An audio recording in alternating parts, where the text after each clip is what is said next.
Kumusta naman kaya mga kabayan? Aray, tunghay ninyo ring aking bagong bidyong aring aking ipakikita sa inyo ngayon. Aray, isa sa mga inihanda ko nung piyesta dinay sa amin nung May 1. Ayan ho, tayo magluluto ng adobong pork belly o adobong kambayadaw ng baboy. Yan, tayo painit na ng ating talyasing ayan at ating nilagyan ng mantika.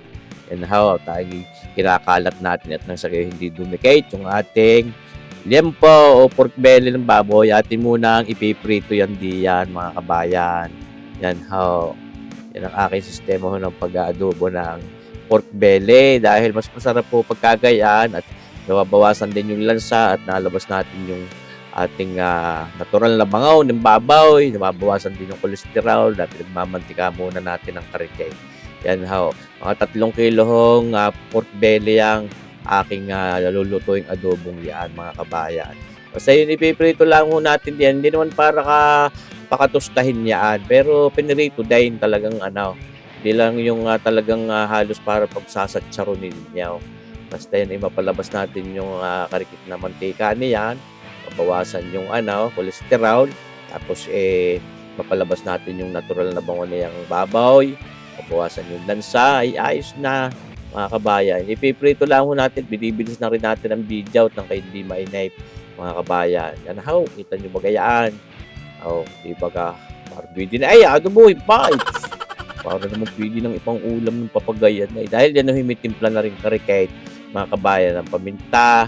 Yan ho, karikit na toyo at saka oyster sauce. Yan ho. Kaya yan yung mamula-mula. Mamuya-muya ang kulay, ang tsura. Yan ho, mga kabayan. Magahoy kayo ng sistema ng pagluluto ng adobo. Pwede rin naman yung diretso na pero areho ang aking nakasanay, mas masarap ho kung tutusin. Dahil maganda rin noong texture noong laman, yung ating pinakalimpong yung pagkain adobo na natin. Hindi ho yung malabnak, parang yung lambot ay parang nagigiba. Ngayon, tinanggal na natin yung mantika, pinagmantika ang yaon, at nilagyan natin ng annatto oil ngayon. Yung ginawa ko din yung annatto oil na yan. Kita nyo mga iyaw, pinagtutong iyaw, hindi naman ho yung sunog. Yan ho ay nag-caramelize laang. Yun ho ay flavor, hindi natin pwedeng alsain, kaya hindi natin hinugasan ng talyase. Kaya sasangkutsahin na natin yung ating bawang na yan. Kaya kita nyo, marami-raming bawang. Siyempre naman, talagang yan nagpapasarap din sa adobo. Tsaka isa pa nga yung yung aswite. Mga kabayan, pagka mga adobo, hindi po pwedeng wala niyang aswite. Hahanapin ang dila, tunay naman. Maliban na lang kung ang aswite nyo gagawin, hindi yung mga adobong puti, yung mga asin lamang ang panimpla, walang mga tuyaw. Kaya sasawag na rin natin ng sibuyas. Madami-dami din ang ating ginamit na sibuyas diyan. Pampasarap manamis na mais, pampalinamnam, kontra umay ang ating sibuyas na yan. Kita nyo yung mga pinagtutungang yawn, yung caramelization, kasi mamaya ay madidiglaze din natin. Siyempre, ating babantuan din ng sasabuhin natin ng karikit na tubig. Yan, mga kabayan, ang hindi naman masunog. Yun nga, para i-deglaze natin yung mga tutong na yan. Ako nga ay flavor, hindi natin pwedeng alsay. Sayang, ang sarap. Yan yan naman ay mamaya ay tanggal na din iyan at hahalo na rin sa kabuuan lasa niyang ating adobong liempo o pork belly ng baboy. Isa rin sa pinakamaganda rin naman panghanda pag mga pistahan. Yan, ating nilalagyan ng paminta at ating binilisan yung video. Bakit maganda yung panghanda sa pistahan? Matibay ho yan, hindi basta napapanis. Kaya lalagyan natin ng toyo. Yan mga 6 na kutsara yan ating nilalagyan. Mga kabayan. Tuloy naman hindi kahit na mabukasan, mabahaw yung mga adobo, mas masarap ang ako tutusin. Kaya lalagyan din natin ng oyster sauce, mga 2 kutsara kalahati o 3 baga. So, pwede naman natin dagdagan kung ibig. Ayan, yun naman din, optional yan. Nilagyan natin ng 1 pirasong pork broth cube. Yun hindi lang masyadong naipakita at mabilis yung ating video. Pero yun pampatingkad ng lasa ng ating karning baboy, 1 pork broth cube. Yan, dinagdagan pa rin natin ng tubig. At kita nyo utay-utay na sasair yung pagka pinagtutungan ito. Nilalahok na natin ngayon yung ating pork belling iyan. Parang pwede na Jesus por si Pao. Bakit ganun nangyari pag hinalo ka? Siyang siya na Parang talagang Puwede mo lang ipangunawa, nakita niyo ba ang itsura, humalo na yung mga sibuyas na yaon. Ay tunay na kung hindi ka napaka-rice din, kaya isa rin nga rin nasa masarap na panghanda. Yan, nilagyan din natin ng karikit na sili, mga 4 na piraso yaon. Puwede naman yung adobo kung tutuusin hindi naman ho para pahanghangin ng siyang-siya. Yan, lagyan natin ng isang kutsaritang brown sugar na putlain para may tamis ng pag-ibig, tamis na karikit yung ating adobong yan, pampasarap lalo. Yan ha mga kabayan. Tunay namang nag-aanyaya na agad ang sarap mga kabayan. Kita nyo ba gayaan yung ating adobong pork belly ni kabayan. Adobong kambayado. Yan, sasabaw na ho natin ngayon. Hindi rin ho napakarami. Yan may inilambot natin sa pagkakapag-pritaw. Tsaka yung sangkot siya na rin natin diyan. Kaya yun, pwede mabanto-banto nila natin ng sabaw. Ito, para mas maganda ang kulay, pwede natin lagyan ng ating black caramel na yan.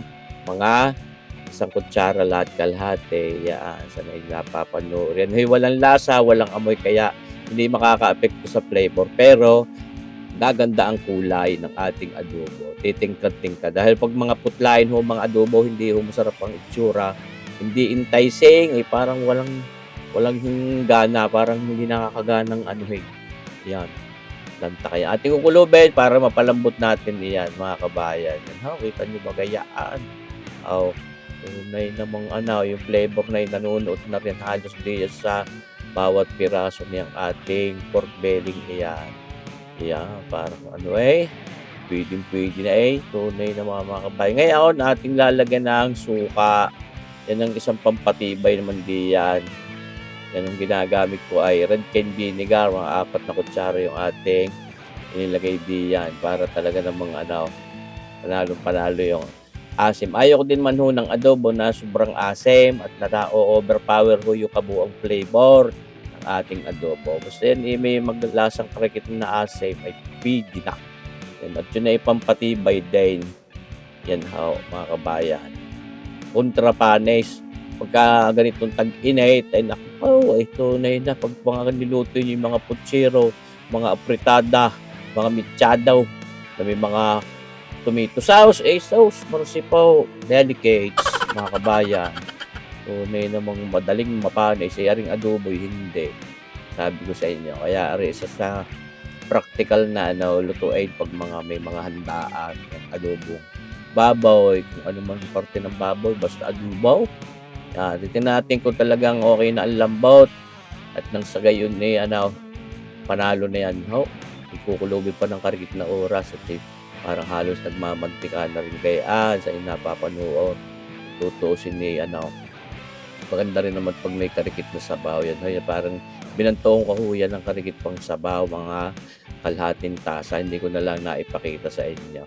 Parang sa ganun, may lahor-lahor din naman ang karikit at may naiihapla sa kanin. Ba naman? Yan mga kabayan. Tunay na. Pero pa tayong ilalagay di yung pampasarap din. Parang pang-extender natin. Yan mga kabayan. Kahit hindi magkanin, ay pwede. Lalo yung mga nagdigita. Lalaho ka natin yan ng masarap. Ano kaya ang ilalaho ko natin diyan mga kabayan? Nahuhulaan nyo kaya? Mga kabayan? Yun na, ang nilabong itlog. Hard-boiled. Yan. Tunay namang. Kahit hindi ka magkanay, lumantang ng 1 piraso ni karikit na adobong yun ay digay. Bastante na, panalo na ang ngayon lantak. Yung almusal man yan, o matanghalian, o mahapunan. Ay panalo na, siyempre. At ibababa din lang yung mga itlog na nilabong ayan ating itinagaw. Mukha manakaw para matiiman ng ating lasa ng adobo. Yan luto na iyan mga kabayan. Itong ating adobong liempo ng baboy, adobong pork belly. Palakpakan tunay naman yun Nagmamanti-mantika ng karikit na papagayaw, sauce, marasipaw. Pag hindi na pa-unli-rice dinay, ay ewan kaw naman mga kabayan. Maraming salamat sa inyong panunood din sa ating video. Hindi ko na lang pinakita yung paglagtak na rin at may panghanda. Ayan. Salamat na marami sa inyong patuloy na pagsuporta sa ating vlog. At sana patuloy ninyo akong panoorin ng mga video ko, nabubulol na ako, ako naglalaway na ako. Kita niyo ba ganito mga itlog na yan? Napakasarap niyang adobong yempo pork belly. Salamat sa panunod. Mabuhay po tayong lahat mga kabayan. God bless.